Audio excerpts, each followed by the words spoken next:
વલસાડમાં પડી રહેલા વરસાદને કારણે તંત્ર અત્યારે એલર્ટ મોડ પર આવી ગયું છે। શાળા કોલેજોમાં અત્યારે રજા જાહેર કરી દેવામાં આવી છે। વરસાદને લઈને શાળા કોલેજમાં રજા આપવામાં આવી છે। કલેક્ટરે ડિઝાસ્ટર મેનેજમેન્ટની મુલાકાત લીધી। કલેક્ટર દ્વારા તમામ સ્થિતિ ઉપર નજર રાખવામાં આવી છે।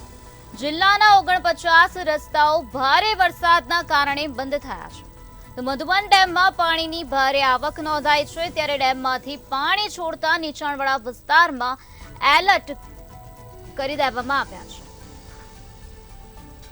વલસાડ જિલ્લામાં સતત વરસી રહેલા વરસાદના પગલે વહીવટીતંત્ર એલર્ટ છે। નીચાણવાળા વિસ્તારમાં સાયરનથી અને અમારી એનડીઆરએફની જે ટીમો છે એ પણ સતર્કતા માટેની જાહેરાત કરી રહી છે અને અત્યારે પણ લો લાઇન જે એરિયા છે તે કામગીરી ચાલુ કરવામાં આવેલી છે।